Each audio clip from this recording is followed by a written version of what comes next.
দর্শক বন্ধুরা, welcome back to my YouTube channel. বন্ধুরা, আমার ইউটিউব চ্যানেলে আপনাদের সকলকে স্বাগত জানাই।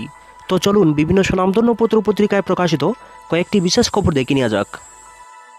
ত্রিপুরা দর্পণে প্রকাশিত বিশেষ খবরটি হল রাজ্যে লুটেরাদের হাতে পঞ্চায়েত রাজ। সিপিএম ত্রিস্তরীয় পঞ্চায়েত নির্বাচনের ফলাফল বহুদিন থেকেই অত্যন্ত গুরুত্বপূর্ণ। ৭১% আসন জবরদখল করে নেওয়ার পরেও যেখানে যেখানে মানুষ প্রতিরোধ করে ভোট দিতে পেরেছেন, গণনার কাজ শান্তিপূর্ণভাবে করা গিয়েছে, সেখানেই শাসক দল গোহারা হেরেছে। ত্রিস্তরীয় পঞ্চায়েত নির্বাচনের ফলাফলের এইভাবে প্রতিক্রিয়া ব্যক্ত করেছেন সিপিআইএম রাজ্য সম্পাদক জিতেন্দ্র চৌধুরী।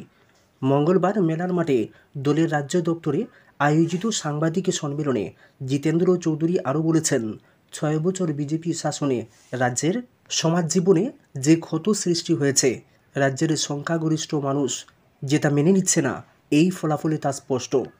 তিনি রাজ্যের বিভিন্ন ব্লকের গণনা কেন্দ্রগুলি থেকে বিরোধী দলের কাউন্টিং এজেন্টদের বের করে দেওয়া, মারধরের ঘটনাগুলি সবিস্তারে তুলে ধরে বলেছেন, ক্ষমতাসীনদের হটানোর কাউন্টডাউন শুরু হয়ে গেছে ত্রিস্তরীয় পঞ্চায়েত নির্বাচনের কাউন্টিং হল থেকেই।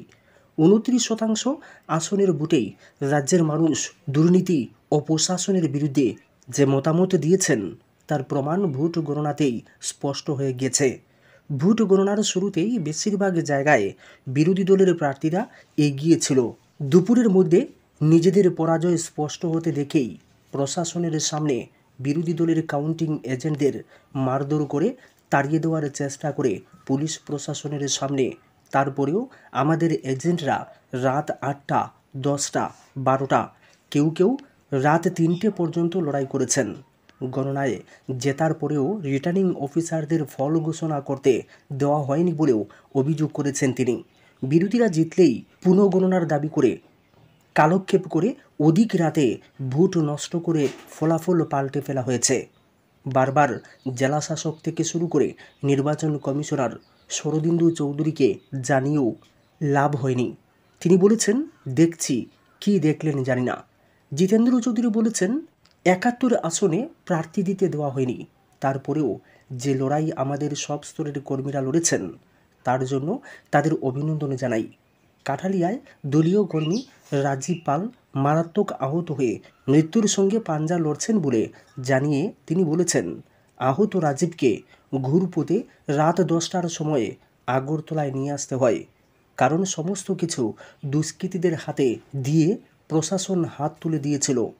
দেশ ও পার্শ্ববর্তী দেশগুলির পারিপার্শ্বিক অবস্থা থেকে শিক্ষা নিয়ে এই জোর জবরদস্তির ভোট ব্যবস্থা থেকে শাসক দল নিজেদের সরিয়ে আনবে বলেও তিনি আশা প্রকাশ করেছেন। তিনি সংবাদ মাধ্যমের ভূয়সী প্রশংসা করে বলেছেন, সত্যটা তুলে ধরে সাধারণ মানুষের কাছে চিত্রনাট্য পরিষ্কার করে দিয়েছেন। এইবারের নির্বাচনে যেভাবে সাধারণ মানুষ নিজেদের ভোটাধিকার প্রয়োগ করেছেন তার জন্য রাজ্যের নির্বাচকদের তিনি অভিনন্দন জানিয়েছেন। মন্ত্রী, বিধায়ক সহ প্রাক্তন কেন্দ্রীয় মন্ত্রী যেভাবে নির্বাচনী বুথ ও কাউন্টিং হলকে ড্রয়িং রুম বানিয়ে ফেলেছিলেন, তার জোরালো প্রতিবাদ এবার সাধারণ মানুষ করেছেন। জিতেন্দ্র চৌধুরী বলেছেন, ক্ষমতাসীন দল সতর্ক না হলে দায় তাদের। সঠিক ভোট হলে ক্ষমতাসীনরা ২০ আসনও জিতত না। সাংবাদিক সম্মেলনে বামফ্রন্ট আহ্বায়ক নারায়ণ কর বলেছেন, রাজ্যে ত্রিস্তরীয় পঞ্চায়েত ব্যবস্থাটাই লুটেরাদের হাতে চলে গিয়েছে। বেলা ১:৩০টার পর আগরতলা থেকে নির্দেশ যাবার পর সমস্ত কাউন্টিং হল দুষ্কৃতীদের হাতে তুলে দেওয়া হয়েছে। কাউন্টিং হলের বাইরে থেকে বিধায়ক, মন্ত্রী, প্রাক্তন কেন্দ্রীয় মন্ত্রী প্ররোচনা দিয়ে গিয়েছেন দুষ্কৃতীদেরকে। তিনি বলেছেন, আমাদের কর্মীরা সাহসের সাথে লড়াই করে গিয়েছেন, যেটা দেখে বিজেপি ভয় পেয়েছে।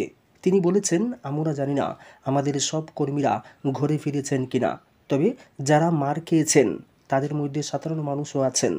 তার বিরুদ্ধেও প্রতিবাদ শুরু হয়েছে। ত্রিপুরা দর্পণ সম্পাদকীয় জুটেই সাফল্য। রাজ্যে পঞ্চায়েত নির্বাচন গণনা পর্ব শেষ হয়েছে। এইবারের পঞ্চায়েত নির্বাচনে বেশিরভাগ আসনেই শাসক দল বিজেপি বিনা প্রতিদ্বন্দ্বিতায় জয়ী হয়ে এগিয়ে থাকে। মাত্র ২৫%-এর কম আসনে নির্বাচন অনুষ্ঠিত হয়েছে, কিন্তু বেশিরভাগ পঞ্চায়েত সমিতি এবং জেলা পরিষদ আসনগুলো বিনা প্রতিদ্বন্দ্বিতায় জয়ী হয়ে শাসক দলের প্রার্থীরা ভোট প্রদানের আগেই এক সুবিধাজনক অবস্থানে থাকে। তাই পঞ্চায়েত নির্বাচন নিয়ে সাধারণ মানুষের মধ্যে খুব একটা আগ্রহ ছিল না। এইবারের পঞ্চায়েত নির্বাচনে মনোনয়নপত্র জমা দেওয়ার সময় থেকেই রাজ্যের বিভিন্ন ব্লকে ব্লকে এক অরাজক অবস্থার সৃষ্টি হয়েছিল। ফলে পঞ্চায়েত নির্বাচনে মনোনয়নপত্র জমা দেওয়ার পর্বটি স্বাভাবিক ছিল না। যাক, এইভাবে রাজ্যের অধিকাংশ পঞ্চায়েতেই শাসক দল বিজেপি বিনা প্রতিদ্বন্দ্বিতায় জয়ী হয়ে নিজেদের কবজায় নিয়ে গিয়েছেন। কিন্তু ঊনকোটি জেলার গৌরনগর ব্লকটি ছিল ব্যতিক্রম। এই ব্লকে 100% আসনে নির্বাচন অনুষ্ঠিত হয়েছে এবং নির্বাচনী ময়দানে বিজেপি, তীব্রামতা কংগ্রেস এবং সিপিআইএম ও সিপিআইএম এমএল এই দলগুলোর প্রার্থীরা প্রতিদ্বন্দ্বিতায় অংশগ্রহণ করেছেন। ফলে গোটা রাজ্যের রাজনৈতিক সচেতন মানুষের দৃষ্টি ছিল গৌরনগর ব্লকের পঞ্চায়েত নির্বাচনের দিকে। একমাত্র গৌরনগর ব্লকেই মনোনয়ন পর্ব নির্বিঘ্নে সম্পন্ন হয়েছে। ভয়ভীতি প্রদর্শন করে মনোনয়নপত্র জমা দিতে বাধাদান ইত্যাদির কোনো সংবাদ নেই গৌরনগর ব্লকে। তাছাড়া এই ব্লকে বাধাদানও এত সহজ ছিল না। তাই শাসক দল ত্রিপুরার অন্যান্য এলাকায় যে ভূমিকা নিয়েছিল, কৈলাসহর মহকুমার গৌরনগর ব্লকে সেরকম ভূমিকা রাখার সাহস ছিল না। উল্লেখ্য থাকে যে ত্রিপুরার মধ্যে গৌরনগর ব্লকেই বিজেপির বিরুদ্ধে এক শক্ত অবস্থান নিয়েছিল ইন্ডিয়া জোট। যদিও প্রদেশ কংগ্রেসের পক্ষ থেকে আগেই ঘোষণা দেওয়া হয়েছিল যে এইবারের পঞ্চায়েত নির্বাচনে কংগ্রেস একাই লড়বে। কিন্তু প্রাক্তন কংগ্রেস সভাপতি মনে করেন যে গোটা দেশে যেভাবে ইন্ডিয়া জোট আছে এবং বিগত লোকসভা নির্বাচনে যেভাবে ইন্ডিয়া জোট কৈলাসহর বিধানসভা কেন্দ্রে সবচেয়ে বেশি ভোট পেয়েছে, এতে পঞ্চায়েত নির্বাচনে জোট হলে অবশ্যই ভালো ফল পাবে কংগ্রেস এবং বামেরা। উল্লেখ্য যে বাম আমলেও গৌরনগর ব্লকের বেশ কিছু গ্রাম পঞ্চায়েত কংগ্রেস নিজেদের দখলে রাখতে সক্ষম হয়েছিল। এমনকি 2018 সালে বিজেপি এ রাজ্যে প্রথম ক্ষমতায় আসার পরের বছর যখন পঞ্চায়েত নির্বাচন হয়েছিল, তখনও বেশ কয়েকটি পঞ্চায়েত কংগ্রেসের দখলে ছিল। কোনো প্রকারের জোট না করেই কিছু পঞ্চায়েত কংগ্রেস নিজেদের দখলে রাখতে সক্ষম হয়েছিল। তবে বিজেপি গত পঞ্চায়েত নির্বাচনে অনেকগুলো গ্রাম পঞ্চায়েতে তাদের দখলে নিতে সক্ষম হয়েছে। তাছাড়া গৌরনগর ব্লকের একটা বড় অঞ্চল কিন্তু সংখ্যালঘু অধ্যুষিত। কিন্তু 2023-এর বিধানসভা নির্বাচনের প্রাক্কালে সিপিআইএম দল ত্যাগ করে এক সংখ্যালঘু বিধায়ক বিজেপি দলে যোগ দেওয়ায় সংখ্যালঘু অধ্যুষিত এলাকায়ও শাসক দল বিজেপি ভালো রকমভাবেই সংগঠন বিস্তার করতে সক্ষম হয়েছে। কিন্তু এইসব সংগঠন সাধারণ মানুষের মনে কোনো আস্থা অর্জন করতে পারেনি। যদিও এইবারের পঞ্চায়েত নির্বাচনের প্রাক্কালে কোনো কোনো জনবর্জিত নেতাকে কংগ্রেস ছেড়ে শাসক দলে যোগ দিতে দেখা গিয়েছে। কিন্তু এইসব লোক কংগ্রেস ত্যাগ করায় কংগ্রেসের সাংগঠনিক শক্তি আরও শক্তিশালী হয়েছে। বহু সাধারণ মানুষ কংগ্রেসকে সমর্থন জানিয়েছেন এবং দল ত্যাগীরা হেরে গিয়েছেন। অর্থাৎ পঞ্চায়েত নির্বাচন নিয়ে শাসক দলের অপারেশন লোটাসের মতো কর্মসূচিও ব্যর্থ। তবে ইন্ডিয়া জোটের এই অনন্য প্রয়াস নিয়েছেন বিরোজিত সিনহা। তিনি যেহেতু ঊনকোটি জেলার একমাত্র কংগ্রেস বিধায়ক, তাই এই উদ্যোগে সাড়া দিয়েছে বামফ্রন্ট। কিন্তু ঊনকোটি জেলার সর্বত্র এই জোট হয়নি। শুধুমাত্র গৌরনগর ব্লকে এই জোট একটি দৃঢ় অবস্থান নিতে সক্ষম হলেও কিছু কিছু পঞ্চায়েতে বাম এবং কংগ্রেস দলের কিছু কিছু স্থানীয় কর্মীদের মধ্যে দিশাহীন আত্মবিশ্বাস এবং নির্বাচনী রণকৌশলের বাস্তব অভিজ্ঞতার অভাব থাকায় তারা মনে করেছেন জোট ছাড়াই তারা জয়ী হবেন। কেউ বলতে পারে না এর পেছনে কোনো প্ররোচনার কাজ করেছে কিনা। তবে মহকুমা এবং জেলা স্তরেই স্থানীয় নেতৃত্বদের কথা শুনে যদি জোট হতো প্রতিটি পঞ্চায়েতে, তাহলে এবার পঞ্চায়েত নির্বাচনে গৌরনগর ব্লকে 100% আসনেই সাফল্য পেত জোট। তবে প্রায় 80% আসনেই সফল ইন্ডিয়া জোট। এমনকি গৌরনগর ব্লকের পঞ্চায়েত সমিতিও ইন্ডিয়া জোটের পক্ষে গিয়েছে। যে যে পঞ্চায়েতে জোট হয়নি এর মধ্যে একটি ছাড়া সব কয়টিতেই হেরেছে ইন্ডিয়া জোট। কিন্তু যেখানে জোট হয়েছে সেখানে জয় প্রায় 100% বলা চলে।